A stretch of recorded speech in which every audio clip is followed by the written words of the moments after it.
Halo, selamat malam pemirsa. Apa kabar Anda? Belakangan ini memang banyak sekali informasi yang membuat kepala kita agak sedikit pusing ya. Karena informasinya ini juga buat deg-degan ya. Bagi para pemilik kendaraan bermotor ini juga merasa khawatir karena harus siap-siap mengeluarkan biaya yang lebih lagi.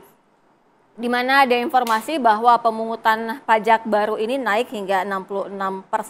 Artinya para pemilik kendaraan ini harus siap-siap dan juga bagaimana dengan penanganan dari pemerintah saat ini, bagaimana juga testimoni dari masyarakat akan kami hadirkan. Sudah hadir juga nanti akan kami bahas bersama dengan narasumber yang hadir di studio dan juga di Zoom.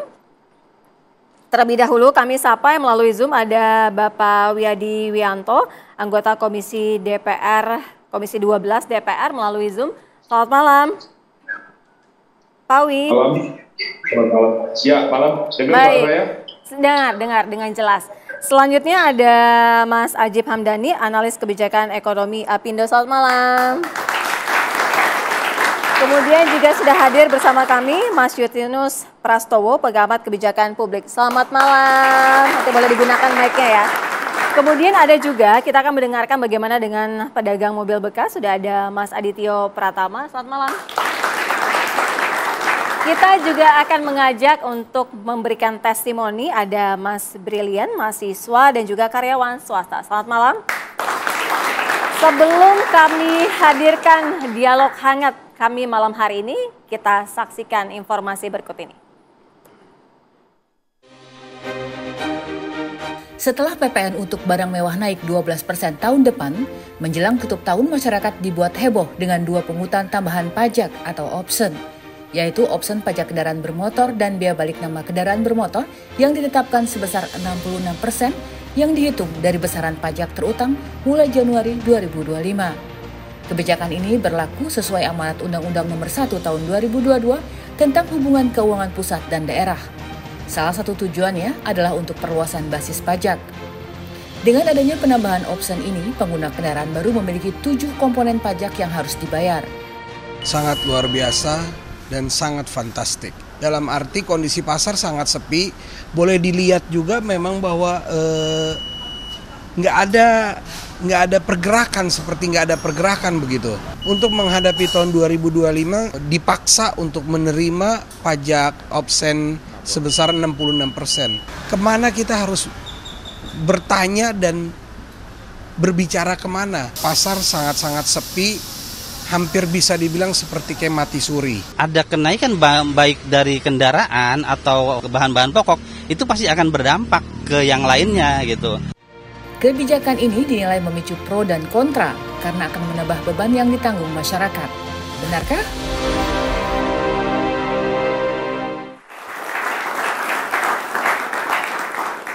Ada beban yang harus ditanggung lagi oleh masyarakat karena tadi juga sempat dikatakan beberapa testimoni mengatakan ada pro dan kontra, kemudian juga merasa keberatannya.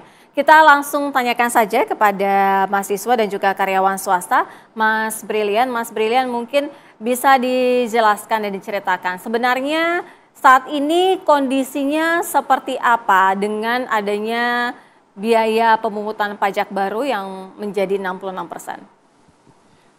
Baik, kalau menurut pandangan saya dan juga mahasiswa di kampus UI Salemba itu kita merasa terkaget-kaget ya karena adanya pertambahan pajak yang bertubi-tubi mulai dari PPN dan juga ini ada yang baru lagi di pajak STNK yang angkanya lumayan fantastis ya.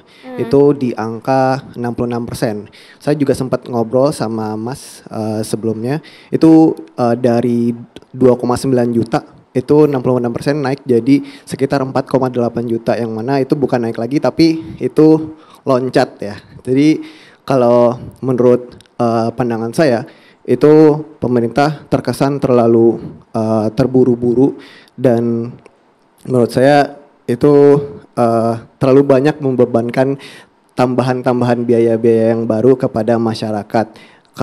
Tapi saran saya sebagai mahasiswa yang mana pemerintah itu bisa agar lebih satu-satu gitu, jangan tiba-tiba langsung banyak gitu ya dibebankan pikirannya ya. Bener.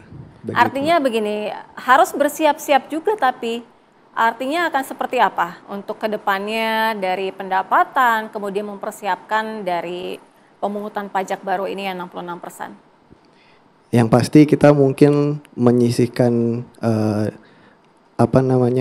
duit lebih banyak ya, yang awalnya itu mungkin untuk biaya-biaya kehidupan kita sehari-hari, itu akan lebih banyak dialokasikan ke yang tambahan pajak baru ini, yang mana itu PPN dan juga yang terbaru itu pajak SNK yang 66% ini. Begitu, Mbak. Baik, kita langsung tanyakan juga ke Pak Wi. Pak Wi, sejauh ini dari pemerintah daerah ini sudah mengumumkan tidak mengenai kebijakan ini yang sangat-sangat juga mengejutkan dari masyarakat karena beban ini akan semakin bertambah lagi? Saya justru juga terkejut juga dari mana dasarnya 66% itu. Karena kalau kita membaca Undang-Undang HKPD, itu kan Undang-Undang tahun 2022, yang dimana pada saat itu memang mengatur keuangan pusat dan daerah. Dan salah satu pengaturan pusat dan daerah itu adalah terkait dengan pajak kendaraan bermotor. Dan pajak kendaraan bermotor itu memang pada saat sebelum undang-undang ini dirubah, itu memang ada pembagian dari daerah yang dimana itu adalah antara provinsi dan kabupaten. Nah, itu pada saat itu adalah pembagiannya adalah 70-30. Nah, dalam undang-undang itu dirubah menjadi 60-40. Itu makanya timbullah yang namanya option. Nah, inilah permasalahannya. Ada range yang bisa dinaikkan itu adalah antara 20 dan 12. Itu untuk pembagian daripada itu. Nah, daerah-daerah itu kan banyak yang masih belum maksimal. Saya tidak tahu hitung-hitungannya 66% itu dari mana. Apakah itu dilihat dari pajak apa lagi? Karena permasalahan kalau kita bicara mengenai masalah undang-undang HKPD ini sudah jelas bahwa ini adalah merupakan keuangan daerah. Jadi ini tentunya akan diatur oleh Perda. Dan ini masing-masing daerah itu mempunyai kebijakan sendiri-sendiri karena terkait dengan mengenai masalah PAD-nya mereka, tapi dengan range 12 sampai 24 itu.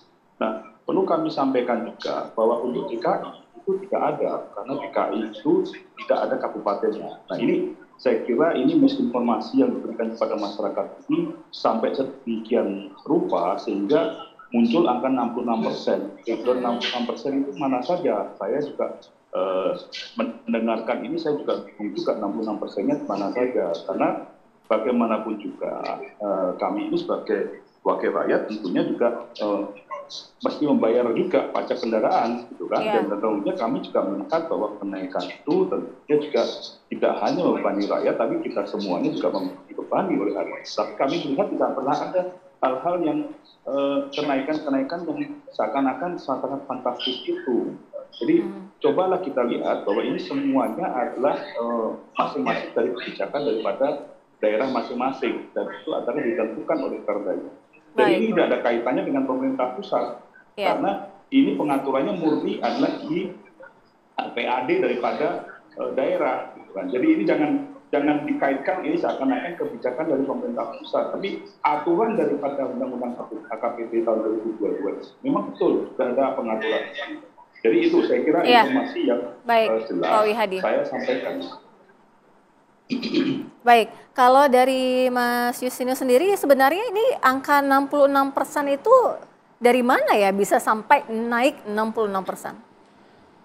Baik, terima kasih Mbak Sira.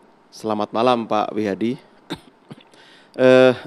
Saya kebetulan dulu ikut ya pembahasan Undang-Undang HKPD, Undang-Undang Nomor 1 Tahun 2022.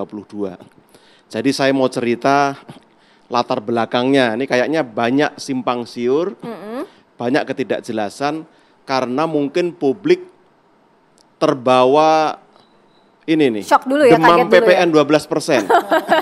Padahal ini hubungan pusat dan daerah yang baik-baik saja hubungannya.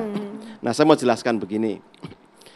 Undang-undang lama, Undang-Undang pajak daerah retribusi daerah ya, Pak Ajib ya, Undang-Undang 28 2009 itu dulu mengatur ada pungutan namanya pajak kendaraan bermotor. Lalu ada bea balik nama kendaraan bermotor. Itu domainnya pemerintah provinsi. Dipungut lalu bagi hasil. Provinsi 70%, kabupaten kota mendapat 30%. Tantangannya apa? Yang mungut Pemprov, yang tahu kendaraan bermotor itu kan kabupaten dan kota sebenarnya. Tapi mereka tidak mungut, sehingga tidak optimal. Itu pertama. Kedua, bagi hasilnya pun sering terlambat. Karena Pemprov tutup buku dulu di akhir tahun, dihitung, baru dibagi hasil. Padahal belanja itu mestinya kabupaten kota yang memanfaatkan uang untuk melayani masyarakat, bukan di provinsi. Kalau uang diterima telat, layanan publiknya juga terlambat. Kan begitu. Nah di undang-undang baru ini, Undang-Undang 1 2022, dikenalkan option pajak. Logikanya bagaimana? Satu, supaya efektif, maka dipungut sekaligus saja. Daerah kabupaten kota tidak perlu nunggu bagi hasil. Hasilnya langsung dibagi pada saat pemilik kendaraan membayar pajak. Skemanya langsung dibagi dua. Yang satu bernama pajak kendaraan bermotor sama, lalu BBN KB sama, tarifnya sebenarnya turun. Kalau dulu maksimal 2%, sekarang menjadi 1,2%. Tapi sekaligus pemilik kendaraan bermotor membayar option 66% dari PKB atau BBNKB yang terutang tadi. Jadi otomatis kabupaten kota langsung mendapat uang saat pajak dibayar, tidak menunggu bagi hasil yang harus nunggu setahun atau mungkin malah nunggu 2 tahun. Jadi ini menguntungkan kabupaten kota sebenarnya. Karena langsung bisa punya uang untuk melayani masyarakat. Kan kita membayar pajak kendaraan untuk dapat layanan langsung ya. Iya. Pak Ajib ya, supaya jalanan mulus, tidak macet, dan lain-lain. Nah, sebenarnya ada yang menjadi dispute di lapangan. Karena seolah-olah ada tambah 66%, orang lalu bergejolak. Padahal tadi sebenarnya 66% itu porsi, itu kan, dikalikan pajaknya. Jadi tidak lalu 66% itu tambahan pajaknya lalu naik sekian banyak, tidak. Itu yang dibagi hasilkan langsung kabupaten kota. Nah, ada perbedaan sebenarnya. Kalau provinsi yang sebelumnya itu sudah menerapkan tarif pajak kendaraan maksimal kayak Jakarta, dengan adanya option itu malah lebih rendah beban pemilik kendaraan. Mas Justinus, artinya realisasinya sebenarnya berapa? Biar menjadi clear gitu ya, menjadi jelas. Realisasinya apanya nih? Dalam, kan tadi kan bilang kalau misalnya 66% itu sebenarnya kan terbagi juga kan, bukan berarti juga 66% gitu. Nah artinya realisasinya akan seperti apa? Biar menjadi clear juga. Masyarakat tidak dibuat bingung, tidak dibuat shock juga gitu kan. Ya mungkin harus diilustrasikan ya, mungkin nanti bisa dibuat ilustrasi. Kalau kendaraannya 100 juta, kalau dulu tarif pajak 2%, berarti kan bayar 2 juta. Iya. Itu dibagi 70-30. Kalau sekarang dengan 100 juta, pajaknya 1,2%. Berarti 1.200.000 kan? Lalu ditambah option 66% dari 1.200.000. Itu berarti berapa? Kalau dijumlah lebih rendah dibanding 2 juta sebenarnya. Tetapi ada provinsi, nanti Mas Rio lebih tahu. Ada provinsi yang saat ini belum menerapkan tarif maksimal. Sehingga kalau menggunakan skema 2 tarif dengan option tadi menjadi lebih besar. Itu yang sekarang akan berdampak ke masyarakat. Tapi saya teruskan. Pemerintah pusat menyadari itu. Bahwa daerah tidak sama. Ada resiko Mas Rio nanti ketika bayar pajak, lo kok naik? Nah, pemerintah tidak zolim, pemerintah mengatur, di pasal 96 diatur. Pemda bisa memberikan insentif kepada masyarakat yang keberatan tidak mampu karena beban pajak tadi dapat diberi insentif sehingga beban pajaknya tidak berat atau tidak bertambah. Caranya bagaimana? Ini yang diatur oleh undang-undang. Nah, dalam waktu dekat Kemendagri itu akan mengumpulkan seluruh kepala daerah untuk sosialisasi agar tahu ini loh. Kalau daerah kayak Jakarta nggak ada masalah, karena kemungkinan malah lebih rendah beban pajaknya. Tapi daerah lain kayak Jawa Tengah pernah saya simulasikan ada sedikit tambahan, maka bisa diberi insentif. Dengan cara apa? Bisa dikurangi. Dengan cara bagaimana? Pemda bisa bikin perda nanti untuk memberikan insentif pada masyarakat yang terdampak tadi. Jadi kita pastikan, karena dulu ini waktu bahas undang-undang, kebetulan saya ikut, ini motivasinya baik. Satu, supaya daerah langsung dapat uang sekaligus bisa dipakai melayani masyarakat.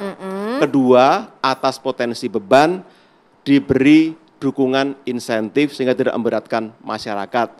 Jadi masyarakat tidak perlu khawatir, Mas Rio CS yang berdagang mobil bekas tidak perlu khawatir. Dan sekali lagi terakhir, kalau dulu balik nama kan bisa berkali-kali ya Mas Rio ya. Ketika saya beli mobil bekas, saya balik nama, bayar biaya balik nama. Demikian terus. Sekarang diatur cukup sekali. Balik nama hanya untuk kendaraan baru. Selebihnya tidak ada balik nama lagi. Peluang bagi kita apa? Ada 53 juta kendaraan ternyata yang belum menyelesaikan kewajiban pajak dan balik nama. Itu potensi untuk kita semua. Lantas bagaimana dengan implementasinya? Akan kita bahas juga dari Apindo, nanti Mas Ajib akan menjawab juga dari Mas Adityo ya. Kami segera kembali usai jeda. Terima kasih Anda masih bersama Indonesia Business Forum. Kita lanjutkan, saya ingin mendengar dari suara Mas Iman dulu. Mas Iman mungkin bisa diceritakan, pertama kali sudah mendengar bahwa mengenai option ini atau baru tahu aja gitu?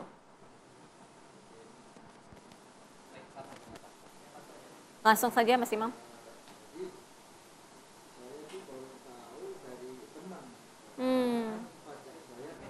Mungkin boleh dipinjamkan mic-nya? Baik, suara yang tidak terdengar. Jadi saya tahu ini dari teman saya kan. Karena pajak saya habis di bulan 4 kemarin belum saya bayar kan. Mas katanya, pajaknya tuh harus dibayar katanya kan, mau naik 66% loh. Saya kaget.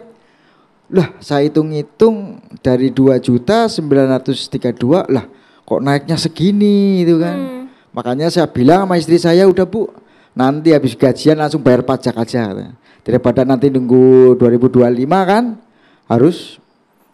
Jadi Mas Imam total membayarkan pada saat itu? 2.932.000. Jadi ya mungkin ya besok lah dibayar pajaknya mungkin ya. Dan itu sangat membebani begitu ya? Oh ya nggak membebani lagi ya kan, dari gaji UMR kan dibagi-bagi kita itu.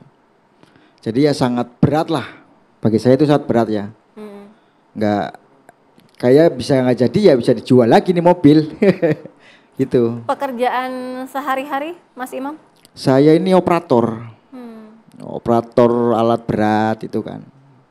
Baik, tapi dari penjelasan Pak Justinus kan seharusnya memang tidak terlalu jelimet ya 66% ya. Tapi mungkin Mas Imam sudah mengerti atau memang perlu penjelasan sosialisasi yang sempat disebutkan sama Pak Justinus?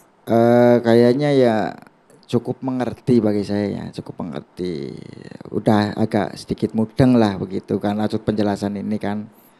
Ya mungkin ya ngikut aja lah, bagi saya sih masyarakat ngikut aja sebenarnya kan. Cuman ya kalau dipikir-pikir ya mendingan ya gimana ya.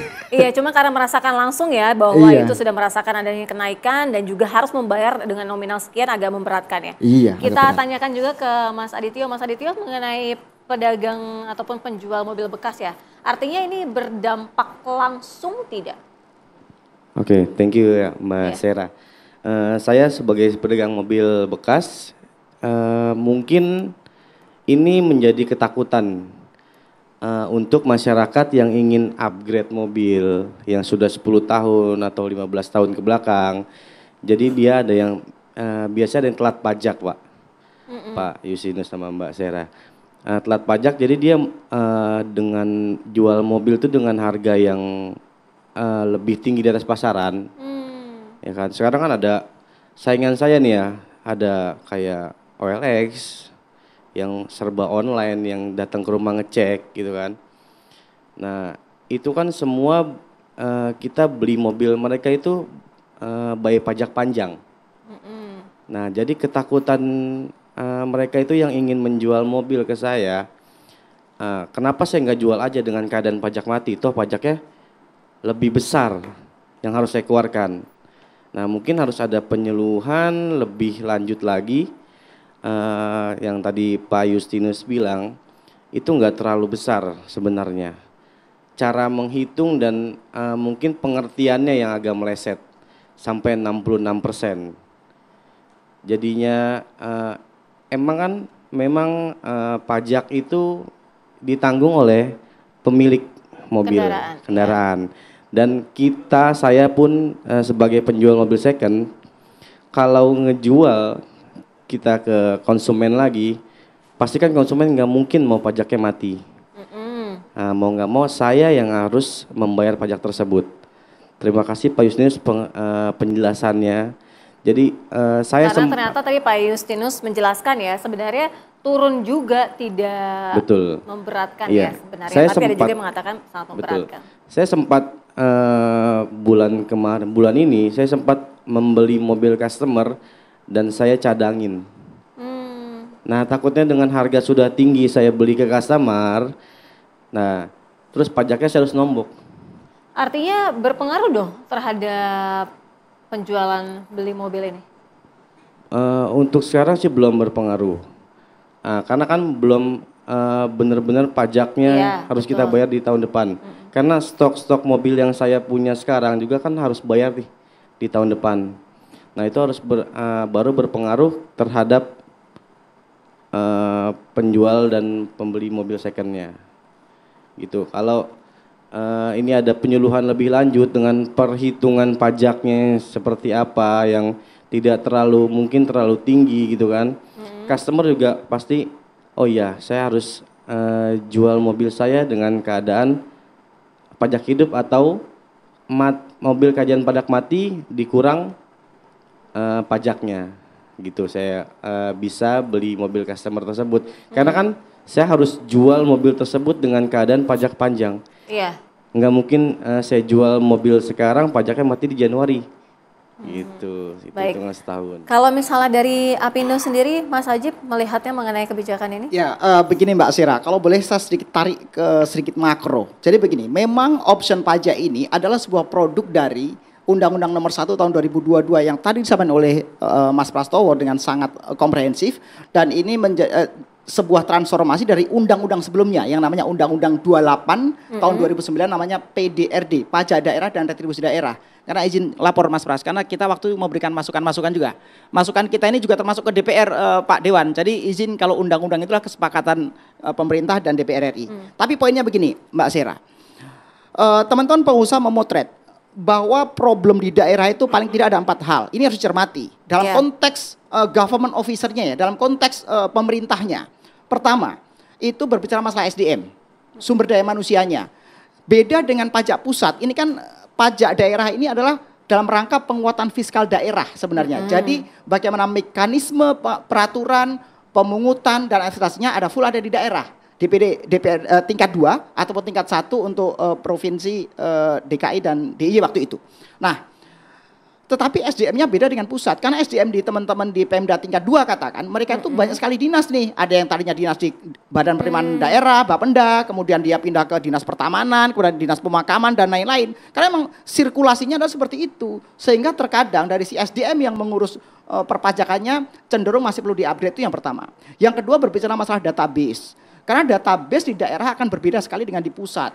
Sehingga keterbatasan database mereka itulah yang kemudian membuat tax collection mereka rendah.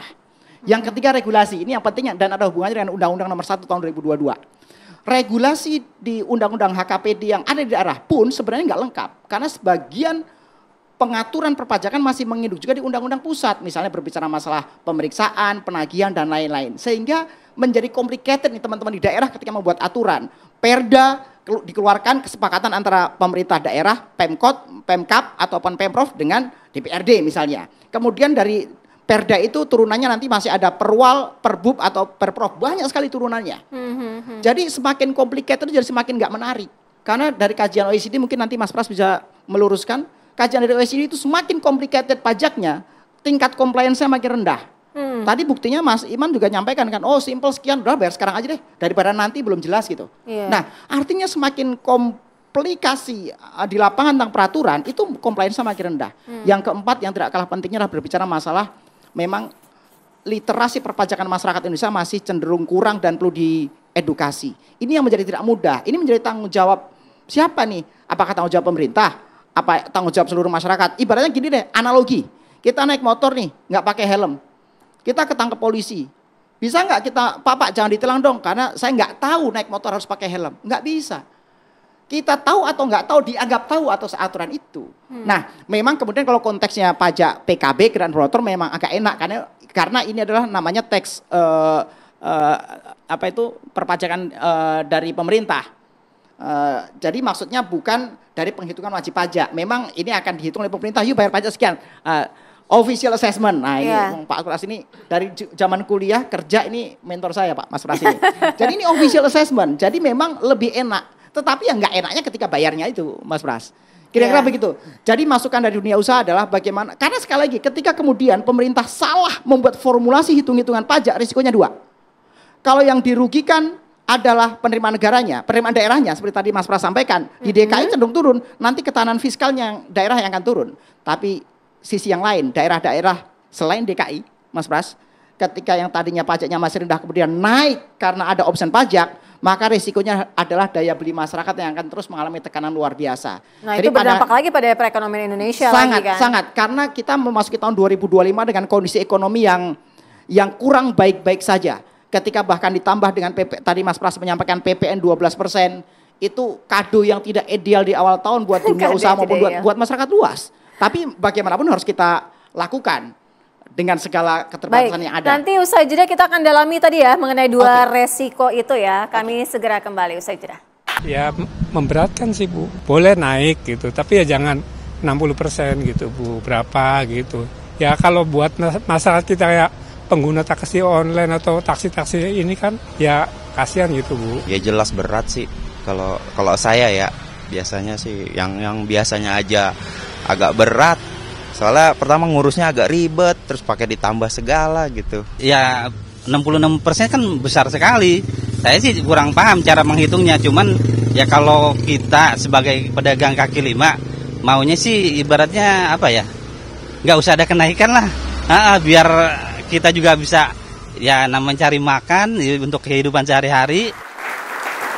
Terima kasih Anda masih bersama kami. Kalau tadi secara hampir keseluruhan yang mengatakan memberatkan, Mas Imam tadi juga menjelaskan harus bayar sekian, juga itu sangat memberatkan. Kalau dari Mas Justinus melihatnya sendiri, tadi kan sempat disebutkan ya mengenai resiko. Paling tidak kalau ada resiko di mana pajak itu naik, artinya daya beli turun. Nah, apakah pemerintah bisa menunda kebijakan itu dengan catatan mungkin ada pointers-pointers di mana membebani masyarakat, kemudian juga ekonomi di tahun 2025 yang juga belum dalam kondisi baik-baik saja? Ya, saya sepakat tadi Mas Acip memberikan catatan ya supaya ada standarisasi sehingga antar daerah tidak timpang, ada orkestrasi dari pusat. Sehingga gerak langkah daerah juga kurang lebihnya kan sama gitu ya. Nah terkait option ini saya garis bawahi lagi. 66% option pajak itu persepsi kita seolah-olah ada tambahan pajak 66%. Ini saya Padahal tadi saya ingatkan lagi, ini hanya mengubah skema. Kalau dulu namanya bagi hasil, dibagi 70% 30%, sekarang langsung dengan skema 66% tadi kabupaten kota mendapatkan penerimaannya. Jadi kalau hitung-hitungan saya tadi simulasi ya, kalau harga mobil 100 juta dengan cara lama dan baru nanti lebih murah dengan cara baru. Kalau harga mobil 200 juta saya juga udah hitung, kalau dulu pakai 1,2 2% ya dulu ya, sekarang 1,2% dan option itu juga jatuhnya akan lebih murah. Tapi tadi saya sampaikan, kalau daerah yang saat ini mengenakan tarif pajaknya belum maksimal, belum 2%, ada kemungkinan memang beban pajak kendaraannya naik. Tapi tadi pusat memberikan satu skema insentif. Jadi supaya pemilik kendaraan tidak terbebani akibat kenaikan pajak ini, bupati, wali kota diberi kewenangan mengatur, memberikan insentif. Nah ini yang coba dikelola oleh pemerintah. Jadi saya harap ini bisa cukup menenangkan dan melegakan, karena pemerintah tujuannya bukan menaikkan pajak, tetapi untuk membuat tadi porsi daerah bisa didapat sekaligus, yang kedua efektif. Karena sekarang orang takut balik nama, kalau mobil bekas, ada 53 juta kendaraan yang tidak membayar pajak, tidak balik nama. Dengan skema ini mestinya mereka nanti lalu berani untuk mengambil opsi, ya sudah, ini ibarat pemutihan lah. Karena sekali ke depan sudah tidak ada beban tambahan lagi. Tapi saya juga sepakat, pemerintah pusat mesti melihat, kan ada 500-an pemerintah kabupaten kota. Tidak semuanya sama dengan Jabodetabek. Maka pusat harus memastikan betul kompetensi kapasitas daerah itu standar. Kalau ada yang masih kurang, harus dipastikan itu dibantu agar bisa mengadministrasikan dengan baik. Yang kedua, komitmen. Sudah diberi ruang insentif. Jangan sampai kepala daerah juga oportunis.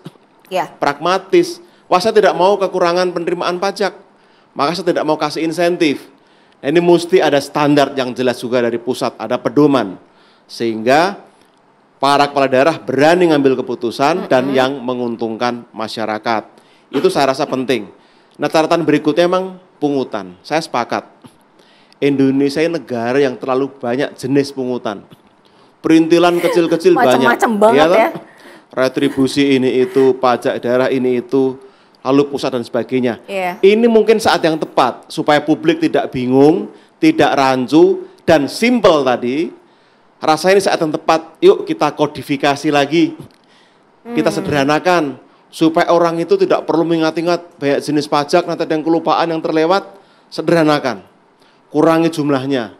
Tarifnya juga dibuat lebih standar, sehingga mempermudah masyarakat. Yeah, sepakat. Kita percaya makin mudah, orang pasti makin pengen bayar pajak. Baik. Kita ke Pak Wihadi ya. Pak Wihadi, mungkin sudah ada informasinya daerah-daerah mana saja yang sudah mendeklar bahwa option ini 66%, Pak Wi? Belum. Ada hingga saat ini memang dalam Kementerian Keuangan dan Kementerian juga sudah melakukan pembicaraan. Dan apa yang dikatakan oleh Mas Yusril tadi mengenai masalah pusat dan daerah sebenarnya sudah diatur juga mengenai masalah adanya beberapa dana-dana transfer daerah yang diberikan kepada pusat kepada daerah untuk pembangunan. Jadi saya kira angka yang 66% itu adalah angka yang seakan-akan ditimbulkan kenaikan. Jadi kan sebenarnya bukan itu. Makanya saya katakan dari mana angka 66%. Nah, itu kan bukan kenaikan. Jadi dalam hal ini memang masyarakat sekarang ini perlu kita tahu bahwa pemerintah ini untuk pusat dan daerah, keuangan pusat dan daerah itu sudah diatur dan dan semuanya untuk yang daerah itu beberapa hal itu mengatakan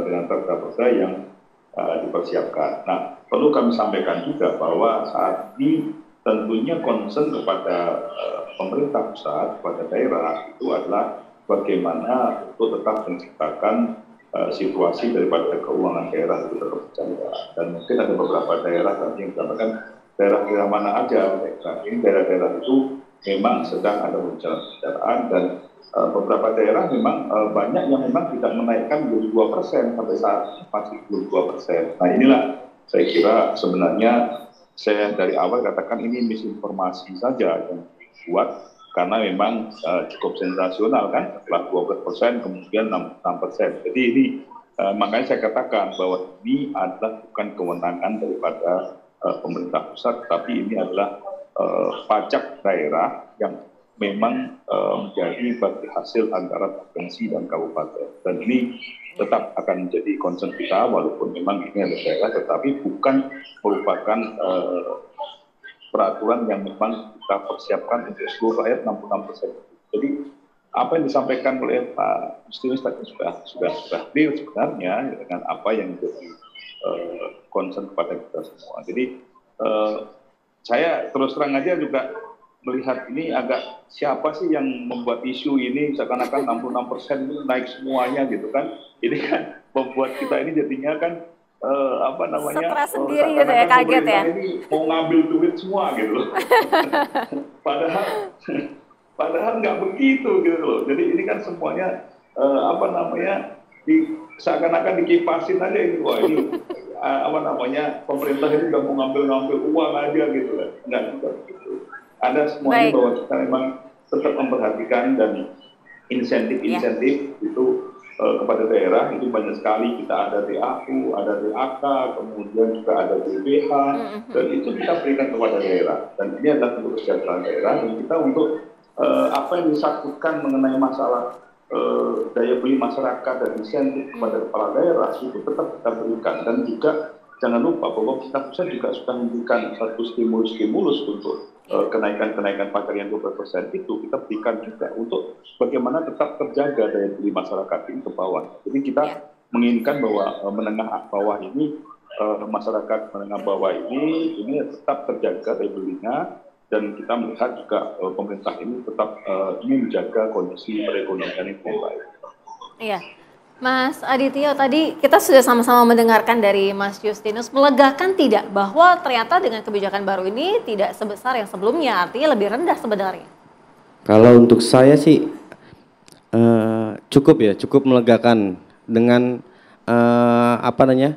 kebenarannya, cara menghitungnya seperti apa, dan estimasi pajaknya seperti apa.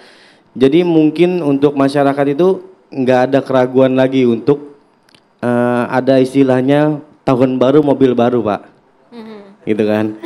Ya ada kan refresh nih, tahun baru harus ada yang baru, ya kan. Rumah baru, mobil baru. Gitu kan. Saya siap membeli mobil yang ingin menjual dengan mobil bekasnya. Dengan perhitungan pajak yang sudah dijelaskan, mungkin ada beberapa yang masih belum paham kedepannya mungkin dari mulut ke mulut ya. Kalau pajak kayak gini, cara menghitungnya seperti ini loh, cara gini loh pajaknya, sosialisasinya seperti ini loh caranya. Nah mungkin belum ada yang terjun langsung bayar pajak tersebut, makanya masih mengira-ngira nih Pak Justinus nih. Ada masukan Mas Ajib, sosialisasinya nih masyarakat tidak tersampaikan dengan baik sehingga mereka juga sudah panik, khawatir, resah, pusing kepala gitu ya. Gini Mbak Sira, sebenarnya ada jalan tengah kalau mau sebenarnya ya. Untuk menghindari kontroversi dan diskursus yang tidak pada tempatnya. Sebenarnya pemerintah tinggal membuat sebuah formulasi penghitungan. Kan ada 500-an kabupaten kota katakan seperti tadi Pak Pras sampaikan. Misalnya daerah di Jawa Tengah, Jawa Timur, dan itu langsung nanti per kabupaten kota ya. Karena itu masing-masing nanti di Pemda tingkat 2 Mbak Sira. Tinggal dibuat formulasi, mana nih yang naik, mana yang turun, terutama yang naik dievaluasi. Pemerintah bisa intervensi misalnya secara mandatori, selama 1 tahun pertama, kenaikan pajak itu harus diberikan menjadi sebuah insentif misalnya. Jadi untuk tahun pertama bisa aja dibandingkan dengan tahun sebelumnya tidak ada kenaikan. Sepakat nggak seperti itu? Nah, artinya kan sebenarnya gini, itu bisa menjadi sebuah jalan tengah untuk menghindari kontroversi sebenarnya Mbak Sira. Jadi sekali lagi ketika ada sebuah peraturan yang tidak pada tempatnya dan kemudian menimbulkan komplikasi di lapangan, itu cenderung jadi kontraproduktif. Karena itu akan mempengaruhi tax compliance atau tingkat kepatuhan pembayaran pajak. Nanti malah lebih banyak penghindaran pembayaran pajak ketika seperti itu. Jadi sekali lagi, walaupun ini menjadi bagian rezim fiskal daerah, Tapi saya pikir melalui instrumen yang dipunyainya, pemerintah pusat bisa melakukan intervensi sampai daerah. Saya nggak tahu apakah bentuknya mandatori atau hanya voluntary ya. Tapi formulasi itu bisa diberikan untuk menjamin daya beli masyarakat. Karena konsiderannya sangat jelas. Ketika dalam saat yang bersamaan juga ada PPN naik 12% dan lain-lain. Saya pikir kebijakan untuk menyamakan pajak 2025 dibandingkan dengan pajak sebelumnya menjadi sebuah hal yang berharga dan worth it. Dan formulasi itu dibangun melalui sebuah mekanisme aturan. Dan memang itulah tugas pemerintah, yaitu membuat aturan untuk membuat masyarakat itu lebih baik. Kira-kira demikian Mas Pras ya. Terima kasih banyak. Artinya Mas Hajib, apa dong yang harus dipersiapkan dari pengusaha otomotif untuk kebijakan ini? Terutama juga tadi sempat disinggung PPN 12% untuk barang mewah termasuk dengan mobil. Ini Mbak Sira, kalau namanya pajak itu masalahnya masyarakat ini sebagai pembayar dan yang menerima beban, ya mereka harus menjalankan. Karena kalau kata ini founder Amerika itu namanya Benjamin Franklin, itu hanya ada 2 di dunia ini yang nggak bisa dihindari. 1 kematian dan 2 pajak. Kan kira-kira begitu. Tapi Mbak Sira, akhir-akhir ini kepastian itu akan menjadi ada 3. Apalagi? 1 kematian, 2 pajak, dan 3 timnas bola Indonesia akan masuk Piala Dunia. Amin. Baik. Nanti kita lanjutkan lagi ya perbincangan kami. Kami segera kembali usai jeda. Tetaplah bersama Indonesia Business Forum. Terima kasih Anda masih bersama Indonesia Business Forum. Kita lanjutkan Mas Justinus. Kalau tadi dari Pak Wihadi bilang bahwa belum ada daerah-daerah yang mendeklar. Artinya 5 Januari 2025 langsung diberlakukan tanpa ada yang mendeklar sosialisasi atau bisa saja itu ditunda? Ya, karena ini sudah aturan di undang-undang, maka 5 Januari 2025 sudah berlaku pasti ya option pajak. Nah, kabar gembira lagi nih, saya mau menyampaikan hal yang baik-baik dulu lah ya. Kabar-kabar gembira gitu ya. Di undang-undang baru ini, kalau Mas Rio nanti menyampaikan ke masyarakat, sekarang kan tarif pajak progresif kendaraan itu sampai 10%. Di undang-undang yang baru dibatasi maksimal 6%. Jadi ada kepastian hukum yang lebih baik, tidak terlalu tinggi, itu lebih menjamin ya. Lalu yang kedua, ada tarif khusus, bukan 1,2%, tetapi 0,5%. Angkutan umum, ambulan, angkutan sekolah, lalu untuk keagamaan, sosial, itu mendapatkan fasilitas tarif yang lebih rendah. Jadi saya rasa kalau logikanya pembuat undang-undang sudah memikirkan ya, bagaimana membuat daerah lebih berdaya, lebih kuat, dikasih dana lebih awal dengan option ini.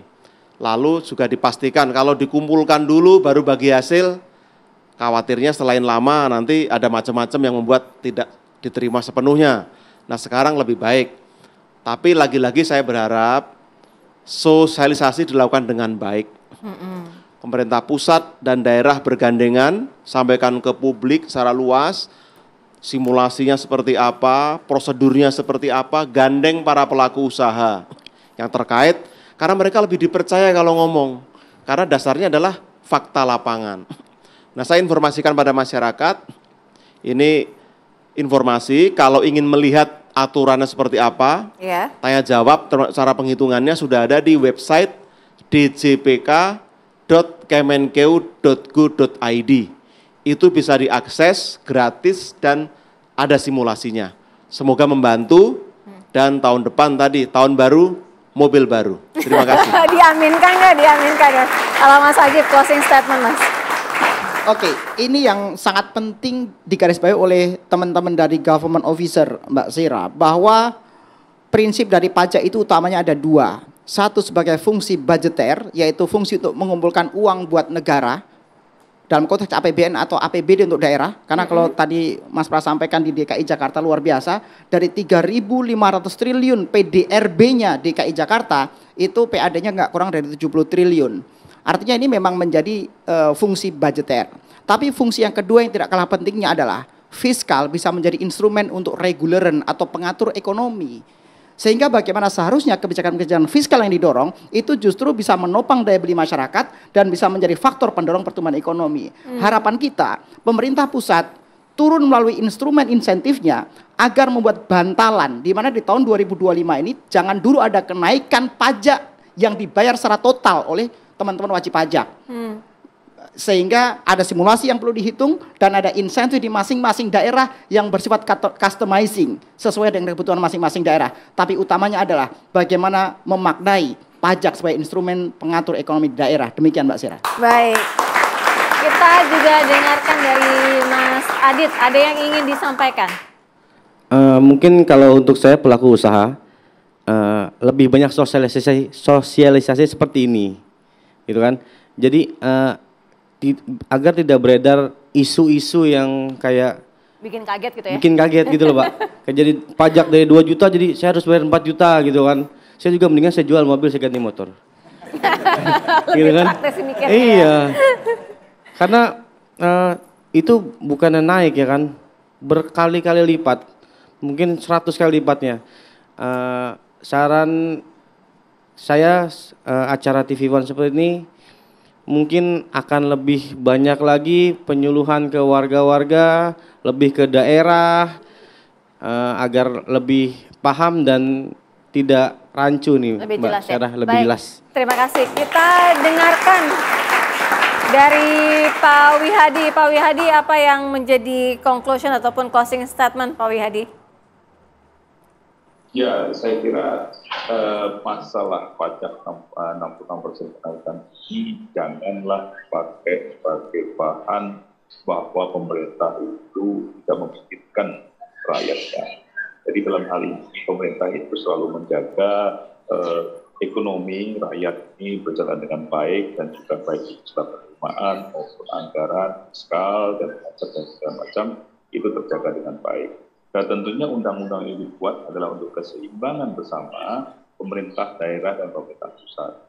Dan saya kira hal-hal ini pemerintah yang sekarang ini pun juga sudah memikirkan banyak hal yang untuk kepentingan masyarakat. Kenaikan juga gaji guru, kenaikan UMP, dan juga kalau tadi semuanya mengatakan kenaikan pajak, bahkan untuk yang dulu mobil hybrid yang tidak ada insentif pajak itu diberikan sekarang untuk hybrid, bukan hanya listrik tapi hybrid. Nah sekarang kan tentunya hal ini juga membuat masyarakat akan semakin ringan dalam hal pembayaran pajaknya. Jadi saya kira kita semuanya harus dengan tenang menghadapi segala sesuatu yang ada ini. Dan saya kira permasalahan ini adalah berikanlah pemerintah yang baru ini kepercayaan untuk bisa menyelesaikan masalah-masalah perekonomian ini dengan baik dan jaga masyarakat kita agar kita ini selalu mempunyai daya beli dan ekonomi yang baik dan semuanya menuju kepada Indonesia yang lebih baik. Baik. Terima kasih Pak Wi, terima kasih Mas Justinus, Mas Adit, terima kasih Mas Aditya juga, terima kasih Mas Imam, Mas Brilian, terima kasih. Kita sama-sama berdoa ya, mudah-mudahan tahun baru 2025 Indonesia jauh lebih baik lagi, perekonomian juga jauh lebih meningkat. Mewakili kru bertugas saya Sira Safira pamit undur diri. Terima kasih, sampai jumpa.